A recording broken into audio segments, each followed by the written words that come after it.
সারা বছর আমাদেরকে 11 মাস আল্লাহ পাক আমাদেরকে বলে বান্দা গুনাহ ছাড়ো, গুনাহ ছাড়ো। 11 মাসই আল্লাহ বলছে বান্দা আমার ইবাদত করো, আমার ইবাদত করো। ইয়া আইয়ুহাল্লাযীনা আমানু ইরকাউ, রুকু করো, সিজদা করো, ওয়াবুদু রাব্বাকুম, রবের ইবাদত করো। কিন্তু বলতে বলতে 11 মাস পরে আল্লাহ যেন আবার মায়া করে বলতেছে আচ্ছা বান্দা যাও, 11 মাস কম বেশি হইছে, ঘাটতি হইছে, ঠিক মতো হয়তো খেয়াল করো নাই, তুমি কিছু ভুল করে ফেলছো। বান্দা ঠিক আছে, সব কিছু ঝেড়ে মুছে আরেকবার ঘুরে দাঁড়াও, আমি চলো ঠিক আছে বান্দা, আমি আল্লাহ মূলত চাই। একটা কথা মনে রাখবেন, আল্লাহ মূলত বান্দার ব্যাপারে চায়, আল্লাহর প্রথম চাওয়া বান্দাকে মাফ করে দিতে, আল্লাহর প্রথম চাওয়া বান্দাকে জান্নাত দিতে। বুঝেন নাই কথাটা? মূলত অনেক সময় আছে যে অনেকে ওই যে কথাটাই ঘুরাইতে আছে, মূলত হে হে ফিরতে চাইতে আছে, অন কথাটা মিলাইতে পারতেছে না, কিন্তু তার ভিতরে ক্ষোভ হইলো, তার উপরে জিদ উড়ান, তার মারণ, ক্ষতি করা। আল্লাহ বলে না বান্দা তোমার ব্যাপারে আমার প্রথম চাওয়া মাফ করে দিতে, তোমার ব্যাপারে আমার প্রথম চাওয়া জান্নাত দিতে। আমি জান্নাত দেব বেশি বান্দা। সাবাকাত রাহমাতি আলা গাদাবি, আমার রাগও আছে, আমার রহমতও আছে, কিন্তু আল্লাহ বলছে বান্দা আমার রাগের আগে আমার রহমত চলে, আমার রহমতের গতি বেশি আমার রাগের চাইতে। বুজুর্গানে দিন বলছে, মুফাসসিরিনে কেরাম বলছে একটা সহজ কথা, আমি যদি বলি আমার কাছে কিন্তু লাঠি আছে, মায়াও আছে। মনে করেন আমি আমার বাচ্চারে বলে এই বেটা আমার কাছে মায়াও আছে, আমার কাছে লাঠিও আছে, তো এখানে পার্থক্য কি? আমি যদি তারে মারতে চাই লাঠি ওইখান থেকে নিতে হবে, কিন্তু আমি যদি তাকে মাফ করতে চাই মায়া আমার কলিজার ভিতরেই আছে।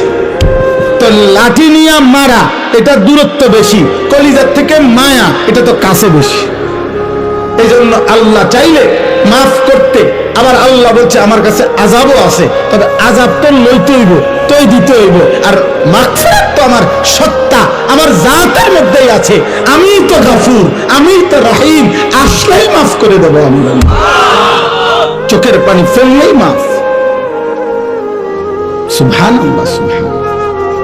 এই জন্য বাপ আল্লাহ তাআলা আমাদেরকে এই কথাটাই বুঝাইছেন, বান্দা 11 মাসেও যাও, তোমারে আমি ছাড় দিছিলাম, ডাকছিলাম, আচ্ছা ধরে নিলাম 11 মাস তুমি বান্দা আমার কথায় কদর করলা না, তো চলো একটা মাস রমজান আবার দিলাম আমি এই পৃথিবীতেই তোমারে, আমি একটি মাস দিলাম, একটা চাঁদ উঠবে তুমি রমজান শুরু করবা, আরেকটা চাঁদ উঠবে ঈদের তুমি রমজান শেষ করবা। এই একটা মাস আমি হীরা মণি মুক্তা মাণিক্য স্বর্ণ রৌপ্যের চাইতে কোটি কোটি গুণ দামি এক এক সেকেন্ড বানায় দিলাম। এবার তুমি বান্দা, তোমার যে বললাম আমি মাফ করতে চাই বান্দা, আমি না বলছি তোমারে জান্নাত দিতে চাই, চলো বান্দা এই মাসটা কমপক্ষে কদর করো, তুমি সেজদা দিবা একটা, আমার ফেরেশতা উঠাবে 70টা, তুমি ডাকবা একবার, ফেরেশতা লিখবে 70 বার। খোদার কসম এটা না, সুবহানাল্লাহ, আরো আছে, মানে হলো 70 বার হলো প্রথম। আল্লাহ তাআলা কোরআনে আছে, হাদিসে আছে, প্রত্যেকটা নেকি লেখার সময় রমজানে ফেরেশতা তো আল্লাহকে জিজ্ঞেস করবে আল্লাহ 70 লিখবো, আল্লাহ বলবে না আরো বাড়াইতে হইব। কেডা নাম কও? আব্দুল আউয়াল। আচ্ছা তো লেখ 700 লেখ। ও না না 7000 লেখ, না না 70,000 লেখ, না না 7 লক্ষ লেখ, এক সেজদা 70 লাখ লেখ। কসম আল্লাহর তাফসীরে আছে 7 কোটি লেখো, 70 কোটি লেখো, 70,000 কোটি লেখো।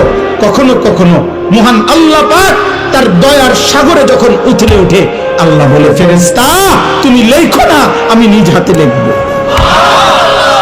সাআকতুবু সাআকতুবু, আমি লিখব, আমি। তুই পারতি না ফেরেশতা, তোর কম্পিউটারে দুধ ধরে না, তোমার কলম হইতো না। আমার বান্দার সেজদা এটার নেকি, রোজা এটার নেকি, আর আমি উঠানো, আমি আনা আজজি বিহি। হায় বান্দা, হায় ভাই আমার, শেষ কথা আমার, এমন রমজান আমাদের সামনে আসতেছে, এত বড় শ্রেষ্ঠতম সুযোগ পেয়ে যদি কেউ জাহান্নাম থেকে বাঁচতে না পারে, তারে আর কি করতে, তাকে আর কি করতে, আর কি বললে, আর কেমনে দিলে, আর কি সুযোগ দিলে, আর কি অফার দিলে আমরা আল্লাহকে সেজদা করতাম? বলেন এই জন্য প্রিয় ভাই, প্রিয় নওজোয়ান, শুধুমাত্র একজন বক্তা তামাশা দেখতে আসছে এমন যেন না হয়। আমি আনিসুর রহমান, এই অঞ্চল আমার পরিচিত এলাকা, সবাই আমারে চিনেন। কাজে এখানে আহামরি নতুন করে দেখাইবার কিছু নাই, দেখাইবার কিছু নাই। আমার কর্মজীবনের পুরাটা জীবন এই মুরাদনগরে আমি আসা যাওয়া করছি। আমার কর্মজীবন যদি 21 বছর হয়, আমি 21 বছরে নিয়মিত আলহামদুলিল্লাহ মুরাদনগরের গলিতে গলিতে আসছি। যেহেতু আমি এখানে প্রথম বললামই আমি এখানে চাকরি করছি এই সুবাদে, অতএব আজকে এই কিশোর ভাই, নওজোয়ান ভাই, যেই সমস্ত ছেলেরা আজকে এই মাহফিলের আয়োজন করলা, নওজোয়ান, আমি তোমাদের জন্য দোয়া করি, যারা এমন সুন্দর মাহফিল সাজাইলো, আল্লাহ তাদের কবর আখিরাত সাজায় দেন, আল্লাহ তাদের খানদানকে মাফ করে দেন। আপনারা যারা আসলেন, আপনাদের সমস্ত বংশধর আল্লাহ যেন মাফ করে দেয়, আপনাদের কবরবাসীদেরকে যেন আল্লাহ মাফ করে দেয়। 1 মিনিট হোক, 10 মিনিট হোক, 1 ঘন্টা হোক, আল্লাহর কথা বসে শোনা আদব, মনোযোগ দিয়ে শোনা আদব। দ্বিতীয় কথা হলো, সবগুলো হাতে ধরা মোবাইল বন্ধ করো ভাই।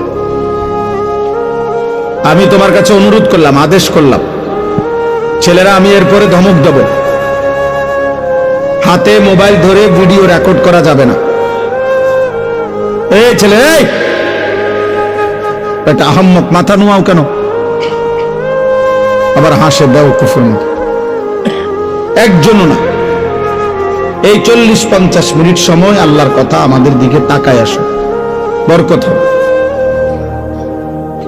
যেই কোনো মানুষ, একেবারে যেই কোনো বিবেকবান, এটা যদি খেয়াল করেন, দেখবেন মোবাইল হাতে ধরে থাকে যে, তার পুরাটা মনোযোগ, একেবারে 100% ধ্যান, খেয়াল এই মোবাইলের দিকেই থাকে। ফলে নিজের কলিজায়, হৃদয়ে কোনো কথা পৌঁছায়। এখন যদি বলে আমি মোবাইলে উঠাইয়া পরে শুনবো, তাহলে এখনই আর শোনার কি দরকার? মোবাইলে তো আমাদের ওয়াজ আছে, তাহলে আর এই কষ্ট করে আসার কি প্রয়োজন ছিল? আমারই বা আসার কি দরকার? আপনাদেরই বা আসার কি দরকার? মোবাইলে তো ওয়াজ পাওয়া যায়, সবার ওয়াজ আছে, ছোট বড়, পরিচিত অপরিচিত, সকল বক্তা না, শুধু যার যা মনে চায় বর্তমান পৃথিবীতে, সে তো তা মোবাইলে দিচ্ছে। চলা ফেরা, হাসি, যে যা মন চাচ্ছে সে তাই দিতেছে মোবাইল। তাইলে মোবাইলে তো সবই আছে, কিন্তু আমাদের জীবনে থাকা দরকার, জীবনে থাকা দরকার। এই জন্য সবগুলো ছেলে ভাই, প্রিয় ভাই নওজোয়ান, এই কুদ্দুর সময় আমার কাজে লাগা, ভালো হবে।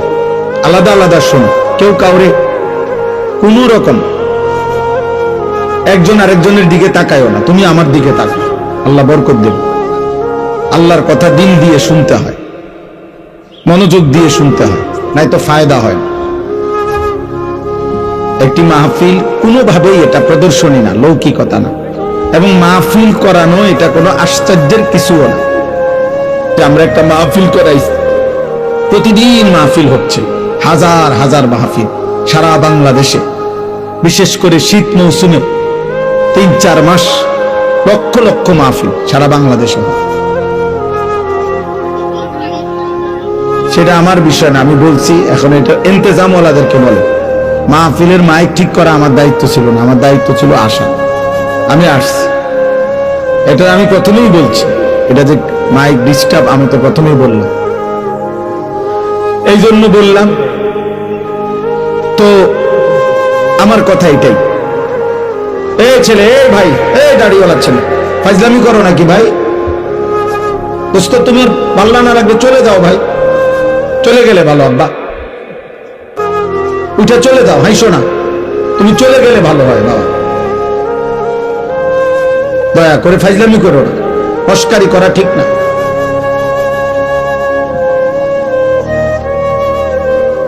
জীবনটা মনে রাখো বাবা, আমি অনুরোধ করছি। ছেলেরা, আমি এই জনপ্রিয়তা টনপ্রিয়তা এগুলো বুঝি না, আমি কোনো প্রার্থীও না, আমার কোনো মার্কা নাই, আমি কোনো মার্কার পক্ষে প্রচারণাও করি না, আমি এটি বুঝিও না। কাউরে তাল দেওয়ান এটাও বুঝি না, ঝোল দেওয়ানটাও বুঝি না। জীবন ভর আলহামদুলিল্লাহ আল্লাহর দয়া এই স্বাভাবিক গতিতে চলছি। এই জন্য প্রত্যেকের কাছে বলবো, কোন রকম ফাজদামি করো না। চালাকি করে, কৌশল করে তুমি মোবাইলে ছবি উঠানোর কি দরকার? আমি নিষেধ করার পরে এই বেয়াদবি করার দরকার কি? তার চাইতে চলে গেলে ভালো, যে হুজুর আপনার মতো হুজুরের ওয়াজ না হলে কি হয়, তুমি যাও বা রাগ করে, আমার তো কোনো অসুবিধা নেই। আমি তো ইয়াকিনের সাথে বিশ্বাস করি যে আল্লাহর কথা একজনকে বললেও নেকি হয়, হয় কি না? তো আমার নেকি দরকার, আমার সওয়াব দরকার, আখিরাতে সওয়াব নেকি দরকার। আর একজনকে বললেও নেকি হয়, খালাস। বেশি কম নিয়ে কোনো পেরেশানি নেই।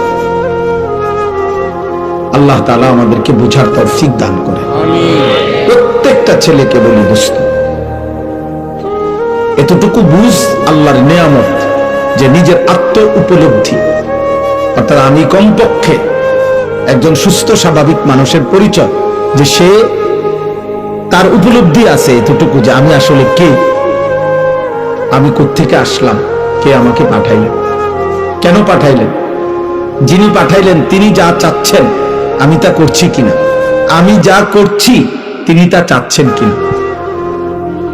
প্রতিনিয়ত মানুষগুলো মরছে, কই যায়, আমিও যাব একদিন সেখানে।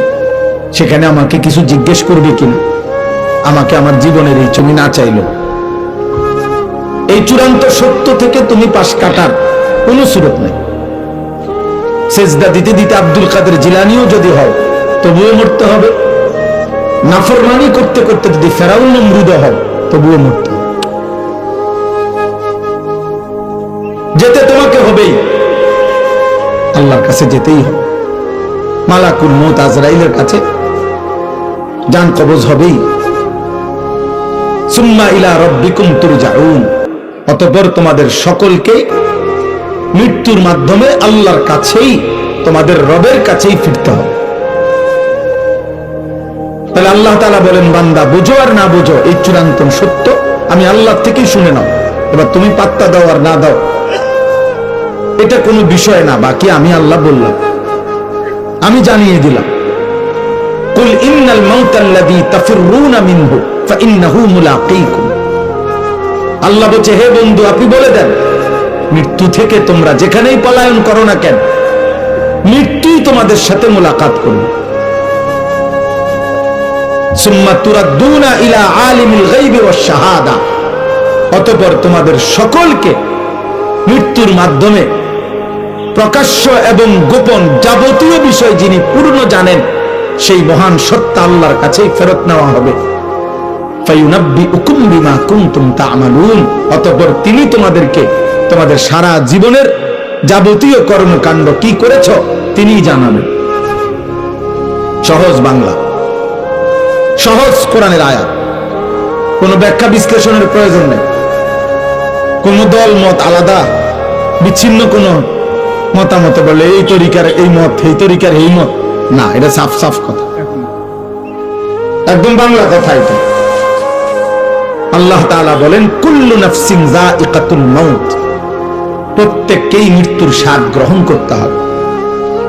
আল্লাহ বলেন এতটুকু শেষ না বান্দা, ওয়া ইন্নামা তুওয়াফাউনা উজুরাকুম ইয়াউমাল কিয়ামাহ, তোমাদের প্রত্যেকেই তোমাদের দুনিয়ার যাবতীয় কর্মকাণ্ডের প্রাপ্য কিয়ামতের দিন নিতে হবে, নিতে হবে। সেজদার বদলা তুমি পাইবাই, উলঙ্গ ছবি দেখার বদলা তুমি পাইবাই, সত্য বলার বিনিময় তুমি পাবাই, মিথ্যা বলার পরিণতি তুমি পাইবাই, হালাল উপার্জনের বদলা তুমি পাইবাই, সুদ এবং কিস্তির নাফরমানির বদলাও তুমি পাইবাই। কোনোভাবেই বদলা তোমাকে নিতেই হবে, এর বিনিময় নিতে হবে, নেকেরও গুনারও। ইন্নামা তুওয়াফাউনা উজুরাকুম, একদম পূর্ণ দেওয়া হবে, এক সুতা এক জাররা করে না। বাজারের শেষ বাজারে দোকানদারের হয়তো বলে যে আরে 1.5 কেজি 2 কেজি হবে, যান বাদ দেন, 1 কেজি দাম ধরে দিয়ে দেন, আর বেচা শেষ। হ্যাঁ, না, আল্লাহ বলে না না, 1 কেজি 1 কেজি 1 কেজি 100 গ্রাম 100 গ্রাম, অর্থাৎ এক সুতা, এক বিন্দু, এক জাররা, এক পলক। ফামান ইয়ামাল মিসকালা যাররা, এক জাররাও আড়াল করতে পারবা, তোমাকে হিসাব দিতে হবে। আমি আল্লাহর কাছ থেকে তার বিনিময় বদলা নিতেই হবে। ওয়া কাফা বিনা হাসিবিন, আল্লাহ বলেন হিসাবের জন্য আমি আল্লাহ একাই যথেষ্ট। ওয়া কাফা বিযুনুবি ইবাদিহি খাবীরাম বাসীরা, আল্লাহ বলেন আমার বান্দার প্রত্যেকটা গুনার ব্যাপারে আমি আল্লাহ একাই শতভাগ খবর রাখছি, নিজ চোখে দেখছি। আলা ইয়ালামু মান খালাক, আল্লাহ বলে বান্দা তুমি ভাবো তো যিনি সৃষ্টি করেছেন, তার সৃষ্টি কখন কোথায় কি আছে কি করছে তিনি জানবেন না? তিনি জানবেন না? এভাবে কত আয়াত শুনবেন, কত আয়াত। ওমা তাকুনু ফি শা'নিন ওমা তাতলু মিনহু মিন কুরআনিন ওয়ালা তা'মালুনা মিন আমালিন ইল্লা কুন্না আলাইকুম শুহুদান ইয তুফিদুনা ফি। আল্লাহ বলে বান্দা তুমি যখন যেখানেই থাকো না কেন, আমার কোরআন তুমি যেটুকুই পড়ো না কেন, যখন তুমি যেই আমলই করো না কেন, যাই তুমি করো, যখন তুমি করতে থাকো, আল্লাহর কসম আল্লাহ বলে আমি আল্লাহ তোমার সামনেই থাকি, সামনেই থাকি। ইল্লা কুন্না আলাইকুম শুহুদান, আমি উপস্থিত থাকি। আমি রাত গভীরের উলঙ্গ ছবি তুমি যখন দেখো তখন আমি দেখতে থাকি, তাহাজ্জুদের সেজদায় যখন কাঁদো তখন আমি দেখতেই থাকি।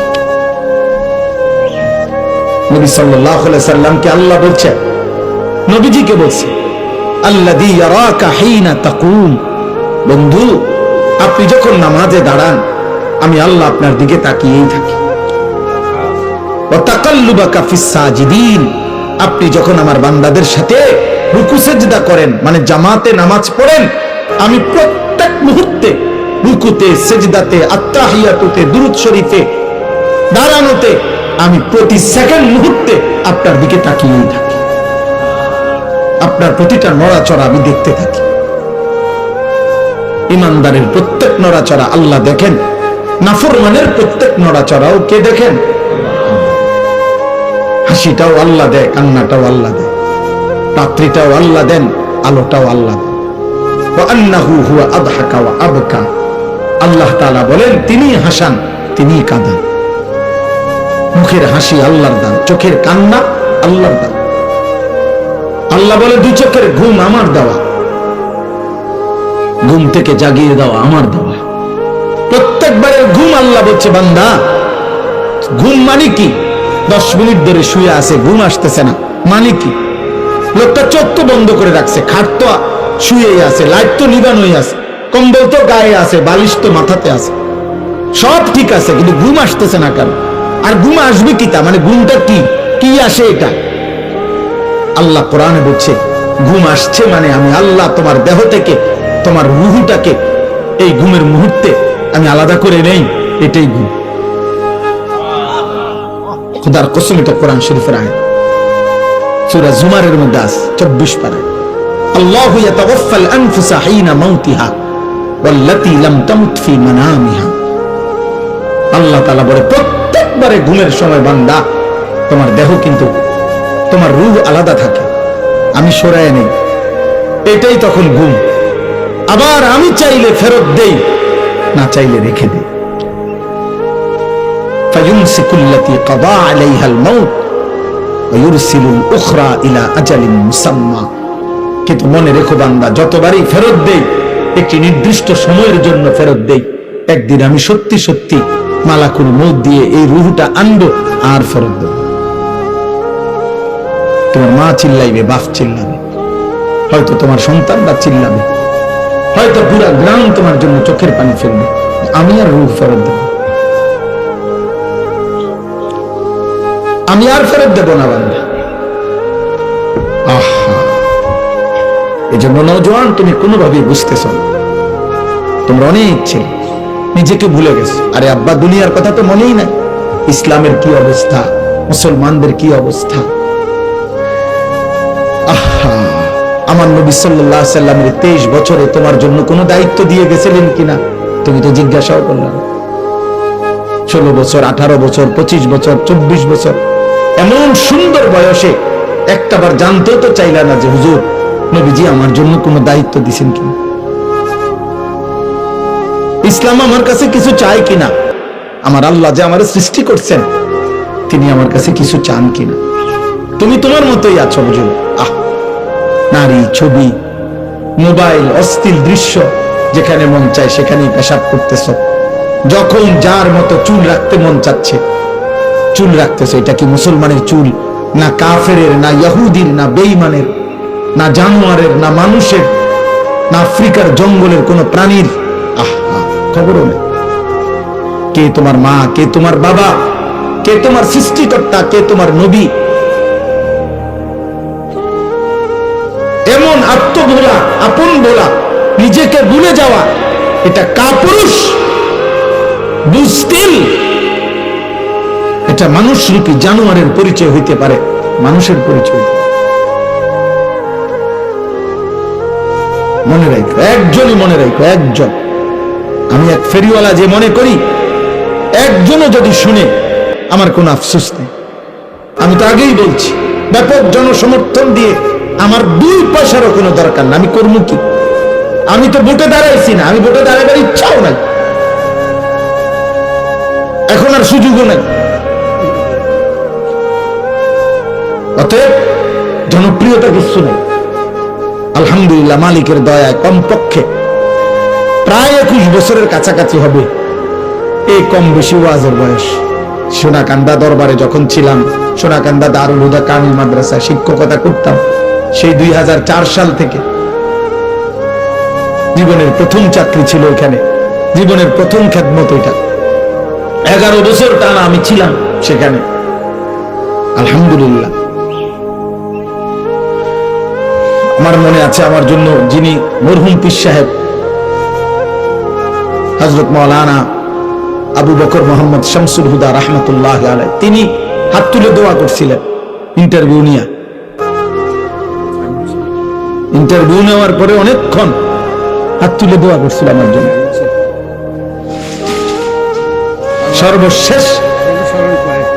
সর্বশেষ কোরআনুল কারীম বলছে, মাওলানা আপনি একটু কোরআন শরীফ পড়ে শোনান। আমি 1 পৃষ্ঠা কোরআন শরীফ পড়ে শোনাইছি, আর হাত তুলে মুনাজাত করে বলছে, মাওলানা আমার দিল খুশি হয়েছে, আপনি আমার এনে থাইকেন। বলছিল 5টা বছর কমপক্ষে থাইকেন, আমার এতটুকু মনে আছে। তো ভাইয়া আমি এটা বলতে চাই যে আমার সে কথা মনে আছে, আমি সেই আনিসুর রহমান যে 4 জন মানুষের সামনে 2.5 ঘন্টা বয়ান করছি, 10 জন মানুষের সামনেও 2 ঘন্টা 3 ঘন্টা বয়ান করছি। খালাস, কোনো অসুবিধা নাই, বেশি না কম এটা দেখার বিষয়। জনপ্রিয় না অজনপ্রিয় এটা কোনো বিষয় না। হযরত মাওলানা আব্দুল আউয়াল সাহেব, সে কখন, আমি আজ থেকে না হয়তো এত লম্বা সময় আমার এই কর্মজীবনের সেই শুরু থেকে ওনার সাথে পরিচয়।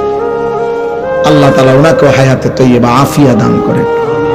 আমার ভাই, আমার বন্ধু, আমার নওজোয়ান, একটা ছেলেকে বলি, ভাই সবার কাছে বলি, বাবা চাচা আপনাদেরকেও বলি, আমাকেও বলি, প্রথম কথা আমার এটা, আত্ম উপলব্ধি বড় নিয়ামত। মানে আপনি এতটুকু বুঝেন কিনা যে আপনি কে? আপনার যে একজন সৃষ্টিকর্তা আল্লাহ আছে, আপনার যে একজন নবী আছে যিনি 23 বছর আপনার জন্য কাঁদছিলেন, আপনার কি এটা মনে আছে কিনা? আপনার লগে আপনি একটু বুঝে নিয়ে, এতটুকু আবদার। আপনার তরিকা আপনার কাছে রাখেন, আপনার দল আপনার কাছে রাখেন, যার যেখানে আছেন ওখানেই থাকেন, কোনো অসুবিধা নাই। কিন্তু আপনি শুধু বোঝাপড়া করে নিয়েন যে আমার আল্লাহ আমার কাছে কিছু চায় কিনা। আমার নবী সাল্লাল্লাহু আলাইহি সাল্লাম 23 বছরের চোখের পানির বিনিময়ে আজ 60 বছর বয়স, আপনি আজও বিড়ি সিগারেট খান, এই আপনার নবীর পাওয়া ছিল আপনার কাছে। আজকে 60 বছর বয়সেও আপনি টেলিভিশনে নাচ গান দেখেন, এই আপনার নবীর 23 বছরের চোখের পানির বিনিময়। 30 বছর ধরে সুদ খান, এটাই তায়েফের রক্তের বিনিময়। যুবক ভাই বলো, তোমরা 365 দিনে 1 বছর কোনোদিন ফজরের নামাজ যে ছেলেটা পড়লা না, আব্বা আমি হাত জোর করে তোমার কাছে বলি, এই ছিল তোমার নবীর বিনিময়। নবী সাল্লাল্লাহু আলাইহি ওয়াসাল্লামের 23 বছরের বদলা দিলা এভাবে, এই ভালোবাসার বদলা, এটা ইনসাফ? বলেন আব্বা, বলেন।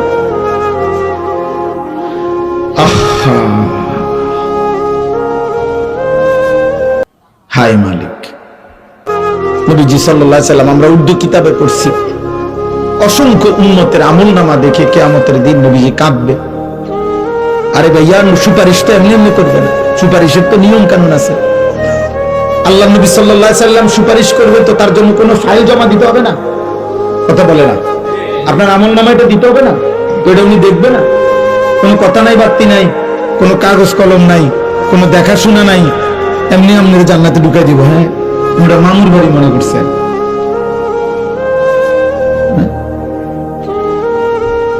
তো যিনি সুপারিশ করে তিনি কি ফাইল দেখে না? কথা বলে না কেন? যিনি সই দেয় তিনি কি কিছু দেখে না?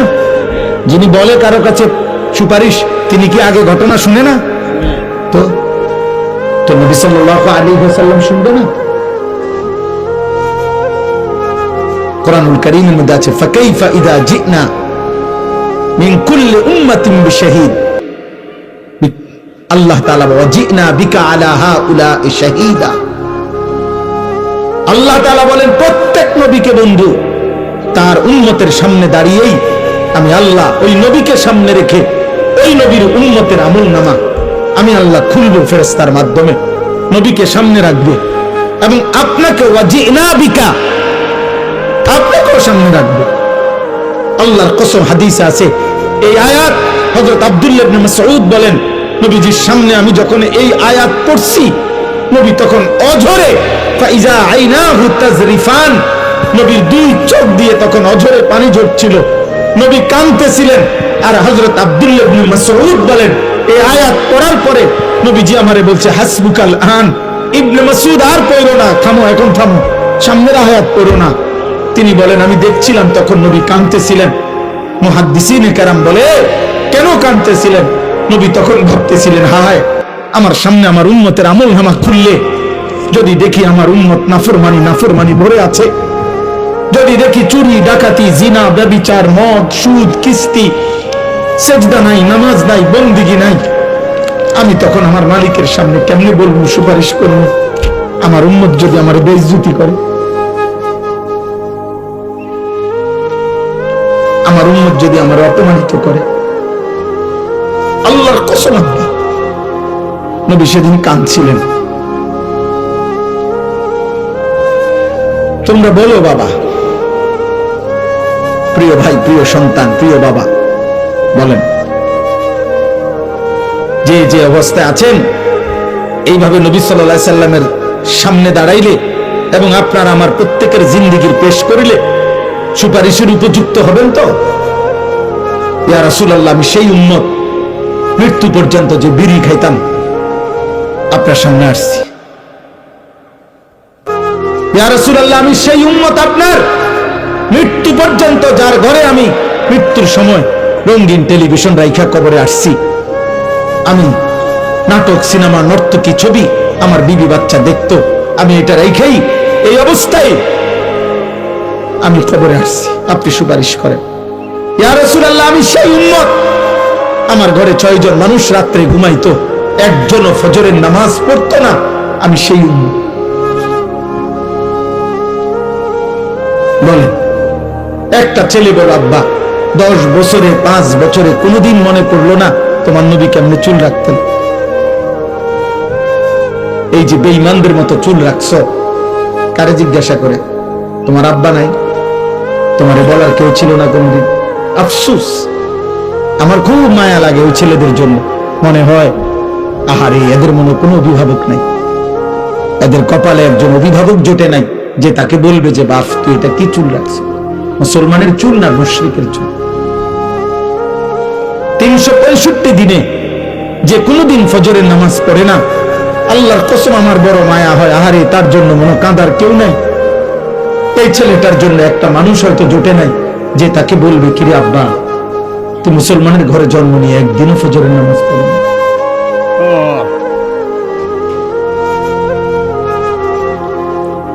আহা, তোমার কপালে বুঝি জুটল না।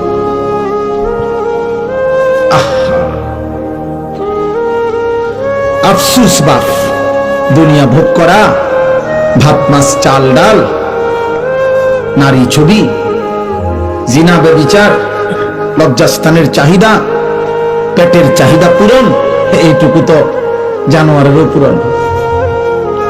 একটা কুত্তাও তো খায়, ঘুমায়, পেশাব পায়খানা করে। একটা কুত্তারও তো যৌন চাহিদা পূরণ হয়, কুত্তারও তো বাচ্চা হয়, কুকুরের বাচ্চা হয় না? তো কেমনে হয়? যৌন চাহিদা পূরণ না হলে কি হয়? এটুকুর নামে যদি জীবন হয়, এটুকুই যে খাইয়া দাইয়া ভালো আছি, পেশাব পায়খানা করে ভালো আছি, জিফুত লইয়া হুজুর দোয়া করেন খাইয়া দাইয়া আল্লাহ ভালো রাখছে, খাইয়া দাইয়া কিতাব ভালো রাখছে, খাইয়া দাইয়া নি ভালো আছেন। মুসলমান বুঝি এটা কয়, তো গরু ছাগল কি খাইয়া দাইয়া ভালো নাই? কাফের বেঈমান খাইয়া দাইয়া ভালো নাই? তো আপনি এটা কি করলেন? জিফুত লইয়া খাইয়া দাইয়া ভালো আছি, এটা নি বুঝি মানুষে কয়। মুসলমান বুঝি এটা বলে, এর নাম বুঝি মুসলমান? বলেন আব্বা, বলেন বাবা, চাচারা বলেন, আমার দাদারা বলেন, ইন্নাল্লাযীনা লা ইয়ারজুনা লিকাআনা ওয়া রাদু বিল হায়াতিদ দুনিয়া ওয়া ইতমাআন্নু বিহা ওয়াল্লাযীনা হুম আন আয়াতিনা গাফিলুন। এই চারটা কথা শুনেন। কোরআনুল কারীমের সূরা ইউনূস, একটা সূরা আছে ইউনূস নবীর নামে, এই সূরার আয়াত। আল্লাহ বলছে, যার জীবন 60 বছর, 40 বছর, 50 বছর, 90 বছর, 30 বছর, যেটুকুই হোক, যার জীবন কাটে শেষ করছে যে চারটা জিনিসে, এক, জীবনটা এভাবে চালাইছে যার দ্বারা বোঝা যায় সে মূলত জান্নাত চায় না। দুই, সারাক্ষণ যে দুনিয়ার জীবন নিয়ে খুশি হয়ে আছে, হাসে, লাফায়, নাচে, ফুর্তি করতে আছে, মজা করতে আছে, কারণ খায় দায়, ঘুম যায়, নারী দেখে, নাটক দেখে, ছবি দেখে, টেলিভিশন দেখে, জিফুত লইয়া উল্লাসে আছে, দুনিয়ার জীবন নিয়ে যে খুশি হয়ে আছে। তিন, ইতমাআন্নু বিহা, যেটুকু দুনিয়া উপার্জন করেছে এটুকুর উপরে তৃপ্ত হয়েছে, সন্তুষ্ট। আল্লাহ আমারে সব দিছে হুজুর। কি দিছে? 3 ফুট বিদেশ, 4টা মেয়ে বিয়ে দিছি, বাড়িতে একটা বিল্ডিং করছি, 4টা রুম, 2টা বাথরুম, ভিতরে টাইলস, রাস্তার লগে কুদুর জায়গা কিনছি, আল্লাহর রহমতে ব্যাংকে কিছু টাকা জমছে, আল্লাহর কাছে যা চাইছি হুজুর আল্লাহ সব দিছে, আল্লাহর রহমতে ভালো আছি। এই যে দুনিয়া নিয়ে কি হয়ে গেছে? তৃপ্ত, বুঝেন না? সন্তুষ্ট, দুনিয়া মিলছে, মাশাআল্লাহ। এই 3 নাম্বার। আর 4 নাম্বার হলো ওয়াল্লাযীনা হুম আন আয়াতিনা গাফিলুন। আল্লাহ বলে, প্রতিনিয়ত আমার আয়াত, আমার হুকুম, আমার বিধান, আমার আদেশ নিষেধ, আমার কোরআনের একটা একটা হুকুম, আমার রাসূলের একটা একটা সুন্নাত, এর থেকে যে গাফেল, একটা সূরা ঠিকমতো বলতে পারে না, আত্তাহিয়াতু শুদ্ধ করতে পারে না, রুকুর তাসবিহ সাজদার তাসবিহটা ঠিকমতো করতে পারে না, ফরজ গোসলটা ঠিকমতো করতে জানে না, 10টা দোয়া জিজ্ঞাসা করলে নবী সাল্লাল্লাহু আলাইহি সাল্লাম পড়তেন, বিভিন্ন ক্ষেত্রে বলতে পারে না, কোনটা হালাল কোনটা হারাম, পাক নাফাক কোনো কিছু প্রকৃত অর্থে সঠিকভাবে জানার কোনো প্রেরণাই নাই, যা মন চায় খায়, যা মন চায় ঘুমায়, কষ্টের টাকাও নেয়, সুদের টাকাও নেয়, গালিও দেয়, সালামও দেয়, মদও খায়, মধুও খায়, হালাল টাকাও খায়, কিস্তির টাকাও খায়, সুদের টাকাও খায়, আপন স্ত্রীও দেখে, মোবাইলে নর্তকীও দেখে, নাচও দেখে, নাটকও দেখে, সিনেমাও দেখে। আয় হায় নাফরমান, হালাল কই তোর, হারাম কই তোর, ঈমান কোথায়, আল্লাহ কোথায়, রাসূল কোথায়, পাক কোথায়, নাপাক কোথায়, জায়েজ কোথায়, নাজায়েজ কোথায়, আল্লাহর বিধান কোথায়?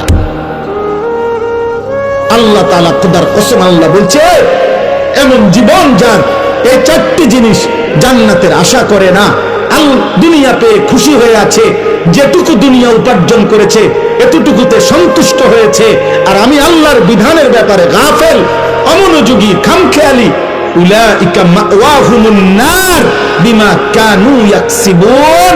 আল্লাহ বলে এই নাফরমান সারা জীবনে যা করছে সব কিছুর বিনিময়ে খোদার কসম আল্লাহ বলছে তার ঠিকানা জাহান্নাম জাহান্নাম জাহান্নাম। এটা কোরআন শরীফের আয়াত।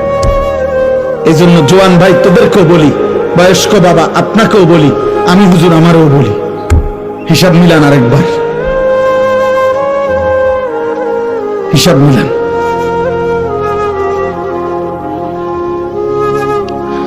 কালকে এক জায়গায় বয়ান করছিলাম,